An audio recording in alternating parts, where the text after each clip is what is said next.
దేవుడి మనసు ఏంటంటే, చేయుదునన్న కీడు చేయక మానదు. నీవు కరుణా సంపన్నుడు, దయగలిగినడు, జాలిగలిగిన మనసు కలిగివాడివి. నువ్వు శిక్షిస్తానంటావు, శిక్షించవయ్యా.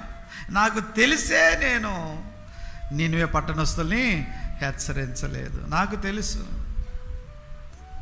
దేవుని మనసు మనకు కూడా బాగా తెలుసు.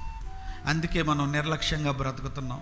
దేవుడు వెంటనే మనల్ని శిక్షించడని, దేవుని ప్రేమ మన మీద అపారంగా ఉందని, వెంటనే దండించడని, మనల్ని శిక్షకు అప్పచెప్పడని మనకు తెలుసు కాబట్టి నిర్లక్ష్యంగా ఉన్నాం. ఎప్పటికప్పుడు పనిష్మెంట్ మనకు వస్తూ ఉంటే భయముతో భక్తితో బ్రతుకుతామేమో.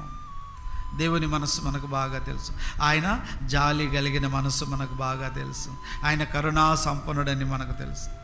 మనకు కీడు తప్పించే దేవుడు అని తెలుసు. మనల్ని శిక్షించడని బాగా తెలుసు. మనకు ఏ విధంగా యోనాకు తెలుసో మనకు కూడా దేవుని మనసు తెలుసు.